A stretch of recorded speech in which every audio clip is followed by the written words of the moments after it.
This is the greeting we often hear at the beginning of Mass. It comes from the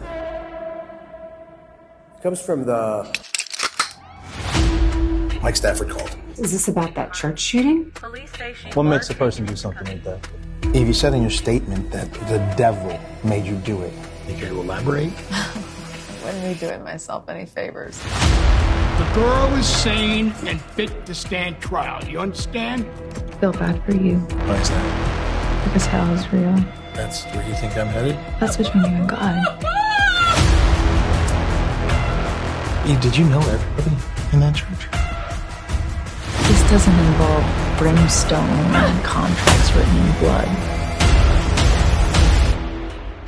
Haven't you ever wanted or needed something desperately?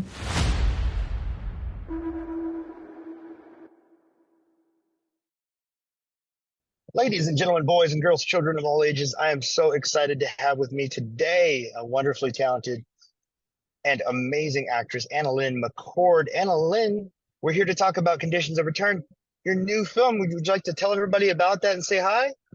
Hi, thank you for having me. Yes, Oh, Condition of Return is coming out on September 22nd, and then it'll be streaming on October 24th. It is about a woman, my character, Eve Sullivan, who has a very interesting relationship with the other realm and her own mental health. And as a result, she suffers through a lot of things that happens in her life all at once, kind of one thing after the other. When it rains, it pours kind of situation. And she does one of the worst things you can possibly imagine a person doing.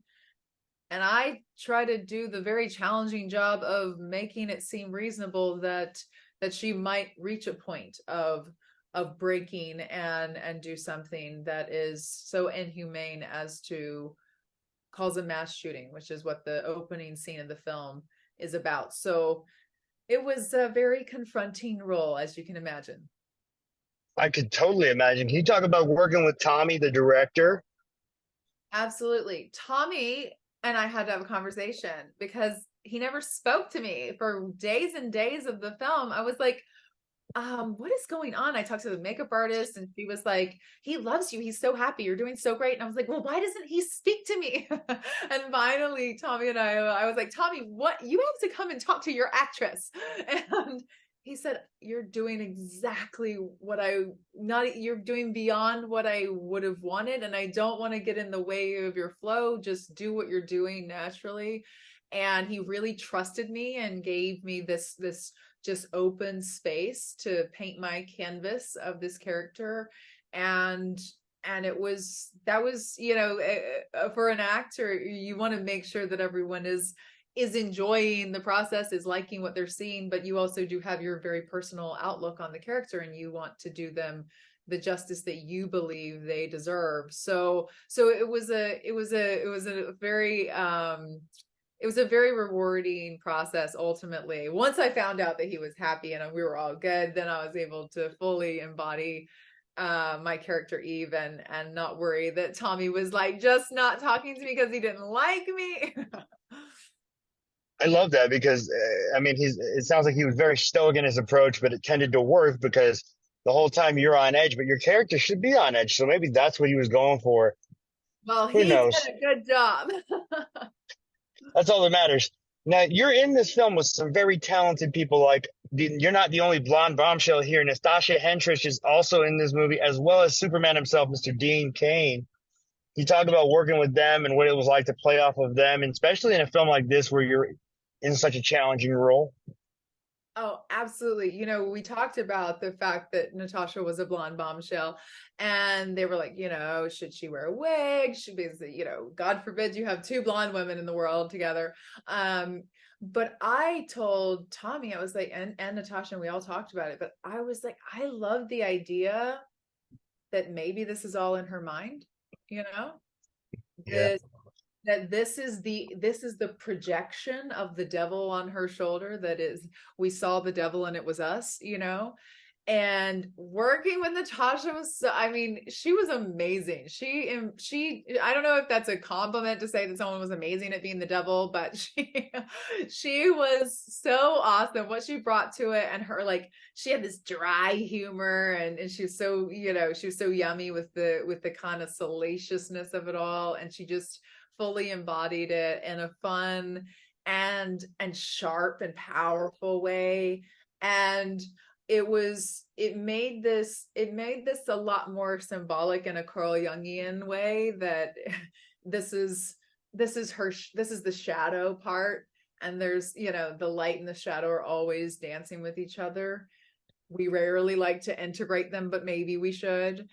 And then working with Dean was just like, literally, could he be more precious? He's literally is Superman. He was trying to swoop in and save me every day, every 5 minutes. He was like, he's a part-time law enforcement member, so he has a handcuff key just in his shirt pocket at all times. And he's like, these look like they're causing you pain. Let me take your shackles off. And I was like, I think we're about to roll, but yeah, thank you. Okay, fine. So he was very thoughtful and conscientious, and he was lovely to work with, and just a good sport about all of the Superman jokes that everyone was making. So I mean, if Dean Kane's there, you got to make a Superman joke, right? it's like he walks in, I was like, oh, hi, Clark Kent, how you doing, honey?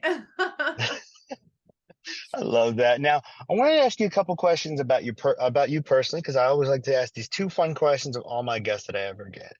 Awesome. You've been in this game been doing it for very, very young. You're still very young, so that's how long you've been doing it. Who are some people you look to as inspirations? People who you look up to, whether that be as an actress or as a person? I have always, always, always looked up to Angelina Jolie, and mostly for the fact that outside of being unbelievably smoking hot, gorgeous, beautiful, wonderful goddess of the universe that she is, outside of being an incredible actress in Gia and Girl Interrupted and in these powerful roles that she's taken on, and outside of being a badass in Tomb Raider and the fun roles that we love her for, she uses her platform like no other. I've never seen someone so dedicated to the world. Her work with the UNHCR, her efforts to unite us as a human race on a global level, and use her massive platform as an actress to do that, has always been inspiration number one for me. So Angelina Jolie all the way. I mean, she's a beautiful actress. She's very talented. Before I get all the other fun stuff, if you had two movies to watch for the rest of your life, and only two, what two are you picking and why? And this is the hardest question that you will be asked all day. Okay. Well, I know the first one off the cuff, because I watched it about 10 times this year.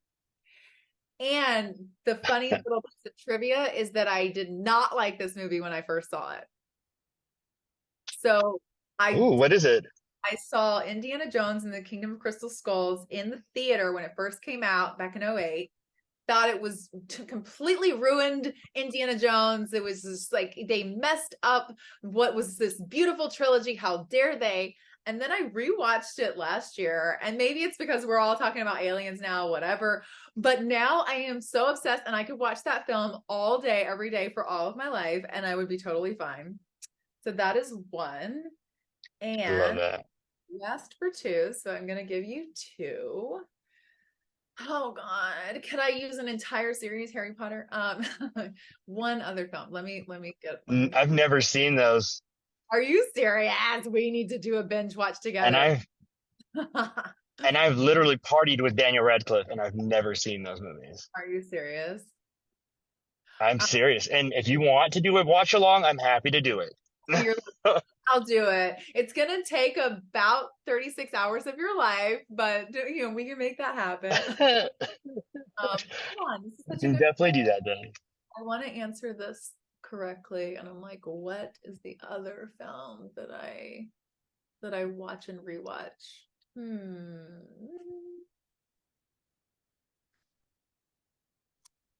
Oh, I want to answer this honestly, and I'm blanking on what it is that would be the film, the single other film.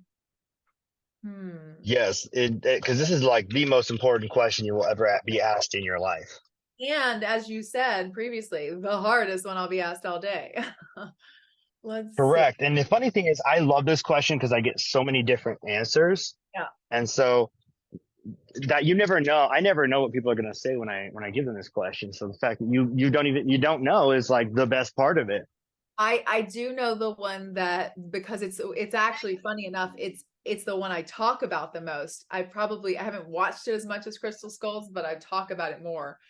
The Matrix. Good old Neo. That's Following. It's not a bad option there. I won't lie to you. I would recommend that documentary to anybody.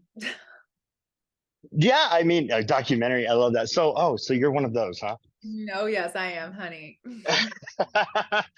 That we're all in the simulation. I love that because yeah, we definitely are at this point. I mean, after everything that I've seen, we're definitely in a simulation.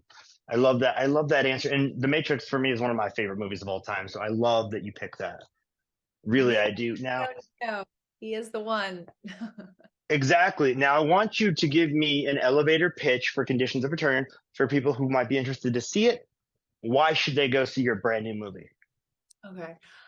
I would invite individuals to go see Condition of Return because there's an opportunity ever so often with art where we get the chance to challenge the status quo and do that with entertainment. This film is both. It is entertaining, but there is a reason for it, and it could open up really big conversations at the dinner table for you and people that maybe don't necessarily see eye to eye with you. Perhaps it could be an olive branch extension between you and someone who sees things from a different point of view. That is what I would say this film is from me, from my heart. If you're just talking about it from the sense of what's it about, it's a supernatural thriller. It's a supernatural thriller where maybe the devil made me do it. Maybe he didn't. Maybe it was me. Maybe I am the devil. Maybe I am God. You're going to have to watch the movie to find out. That is the best answer to anything that I've ever heard because honestly, that's a crazy answer and the movie's kind of crazy. So that's a perfect answer. Anna, I'm so happy we got to talk to you because I've been a fan of your work for about as long as you've been making work. And so it's great to finally have you here on the other side with me. Thank you so much for spending any time with us at all. We really appreciate that. And did you want to say anything else to people before we let you go and have a good rest of your day? Thank you so much for having me. I hope we get to do this again. And I guess the one thing I would say is challenge any area of your life that requires or asks you to give up your sovereignty and makes you a victim of blind faith. That's all. Oh, perfect way to end it. And if you want, you can always reach out to us at Film Snob Reviews on Instagram or Twitter so we can set up that Harry Potter watch stream. Yes! We have a Discord, so we can definitely make that happen. Yes, please. All right, so just let us know, and we're happy to set that up, and we'll see you next time. I look forward to seeing you again, AnnaLynne, okay? Okay, sounds good. Bye.